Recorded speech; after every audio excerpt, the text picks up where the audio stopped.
bagaimana ukurannya bisa terasakan bahwa siam kita berhasil dalam standar Al-Quran dan hadis Nabi Muhammad SAW. Kembali kepada hadis yang dimaksudkan dalam Al-Bukhari, baik di nomor hadis ke-38, pembahasan tentang iman, apakah juga di nomor hadis 1910, pembahasan tentang puasa. Maka Nabi SAW pernah secara tegas menyampaikan informasi yang sangat penting untuk menjadikan standar puasa kita benar.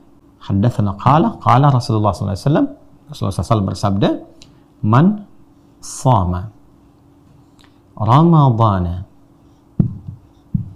Ini saya kotaki. Imanan wahtisaban ghufira lahu ma taqaddama min dhanbi. Teman-teman, man shama, siapapun secara personal, mau laki-laki, mau perempuan, besar, kecil, tua, muda, status sosial apapun yang dijalani dalam kehidupan di dunia ini, sepanjang ia memenuhi kualifikasi untuk menunaikan ibadah puasa, sudah balik, berislam, dan turunan-turunan yang lainnya. Siapapun ia, shoma, yang menunaikan puasa Ramadhana, khusus di bulan Ramadan, bukan yang lain. Ingat ya, ini hari pertama, jadi penting untuk kita mengetahui dan kembali melihat hadis ini dengan baik supaya hari-hari puasa berikutnya bisa kita kemudian lengkapi, bisa kita acukan kembali pada standar ini sehingga tidak sia-sia Allah berikan kesempatan dalam setiap rangkaian hari puasa. Dia tunaikan puasa Ramadan imanan, ini standarnya. Bukan puasa biasa. Bukan karena orang lain puasa, dia ikut puasa. Bukan karena dia menginginkan dengan puasa itu mendapatkan penilaian dari orang lain, mendapatkan penilaian dari institusinya, dan seterusnya. Yang diharapkan dari itu semua, imanan dia lakukan karena imannya kepada Allah Subhanahu wa Ta'ala. Pernah saya tegaskan di episode sebelum kita memasuki bulan Ramadan bahwa kata iman ini identik dengan amalan hati, yaitu niat. Di hadis lain Al-Bukhari, nomor hadis yang pertama, kitab Bad'ul Wahyi, Nabi SAW menyampaikan, diriwayatkan dari Umar bin Khattab radhiyallahu ta'ala anhu, dari Nabi SAW bersabda, innamal a'malu bin niyat wa innama likulli imri'in ma nawa faman kanat hijratuhu ila Allahi wa rasulih fa hijratuhu ila Allahi wa rasulih wa man kanat hijratuhu lidunya yusibuha aw imra'atin yankihuha fa hijratuhu ila ma hajara ilaih.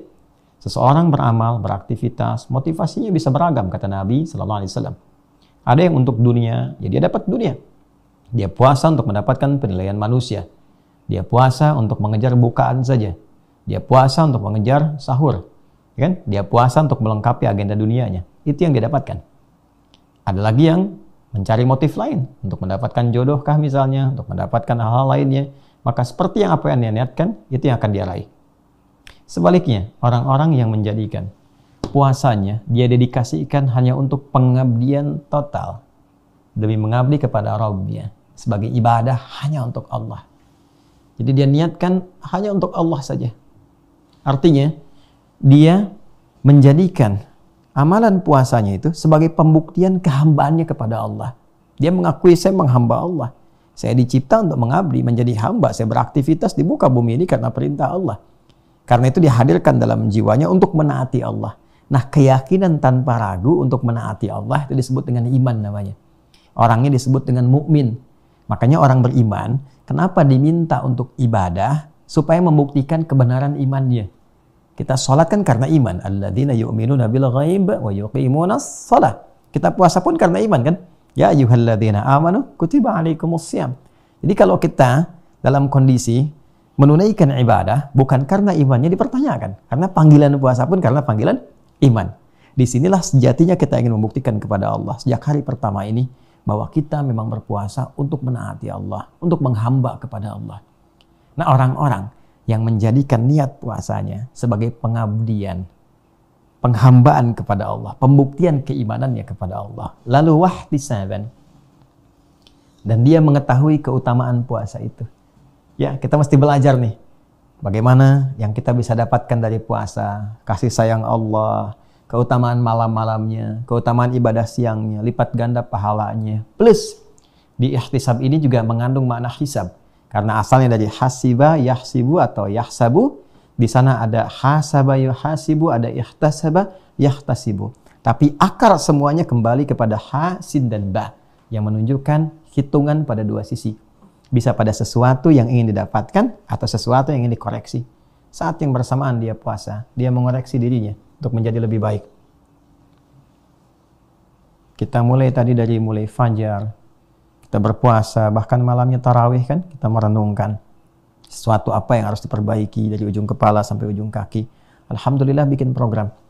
Hari pertama ini saya pengen koreksi di pandangan saya. Maka di hari pertama jaga bagaimana cara memandang yang baik.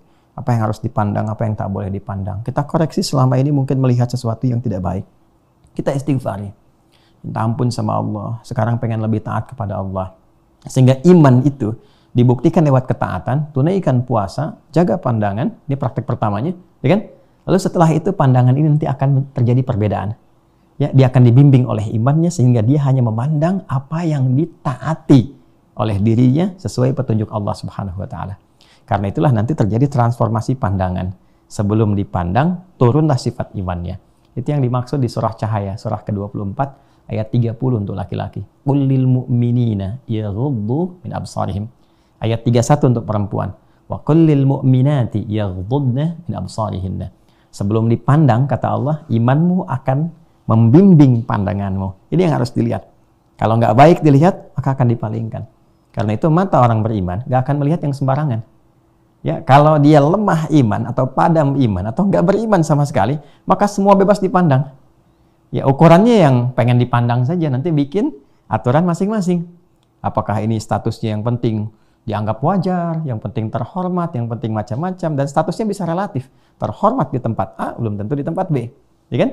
Nah, karena itulah kemudian iman memberikan standar robbani yang paling jelas, yang paling elok, yang paling nyata. Ini yang baik, lihat. Yang tak baik, palingkan dulu demi kebaikan jiwamu, demi kesehatan mentalmu. Ya kan? Nah, itulah faidah dari sini. Jadi hari pertama kita harus bikin target. Sekarang mata, besok misalnya ke telinga. Kalau mata belum lulus, besok latihan lagi. Ya kan? Nanti telinga, kemudian turun ke lisan. Ya, terus ke tangan, jari jemari sampai ke ujung kaki. Sehingga selesai Ramadan, teman-teman sekalian, tuntas. Maka kita akan bertransformasi dari pribadi yang tadinya punya kebiasaan A, beralih dievaluasi menjadi pribadi yang lebih baik setelah itu. Dari ujung kepala sampai ujung kaki. Itulah hakikat dari kita menunaikan puasa. Kalau bisa dilakukan semuanya ini, maka sejak hari pertama Nabi SAW memberikan satu apresiasi tinggi yang tentunya atas dasar petunjuk dari Allah Subhanahu wa taala. Perhatikan kalimatnya, ghufira lahu ma taqaddama min dzambi. Maka seluruh ini ma, itu kan kalau dia disebutkan demikian, maka ini menunjuk sifat umum. Sepanjang tidak ditakhsis, dikhususkan, maka maknanya general. Ya, general itu luas, tanpa batas.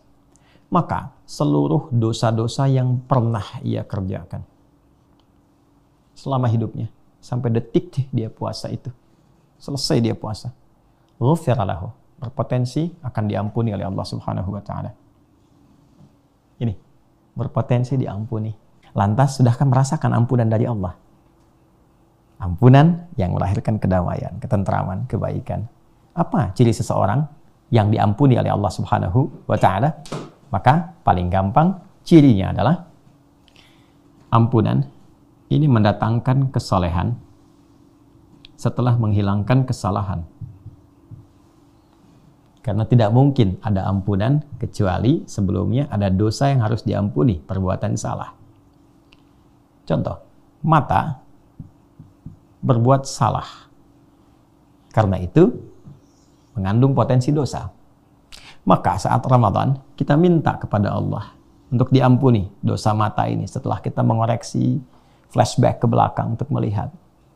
Maka Saat menjalani puasa, kita renungi, kita sesali, kita mohon ampunan kepada Allah dan berjanji untuk tidak mengulangi. Maka apa yang didapatkan? Ketika ampunan itu diturunkan, akan terjadi perbedaan pada cara pandang kita. Nah, itulah ketika ada ketenangan pada jiwa dan mata mulai memandang kepada yang baik, yang soleh, tidak suka lagi dengan yang salah. Itu cirinya dia mendapatkan ampunan Allah Subhanahu wa Ta'ala. Maka mari kita gunakan cara berpuasa menurut standar ajaran Nabi SAW, sehingga puasa yang dilakukan memiliki nilai, memiliki kualitas, tidak hanya menahan lapar, haus dari fajar, nunggu bukaan di maghrib, hidangan kemudian dibentangkan dan segala rupa. Tapi apa dampaknya pada perilaku kita?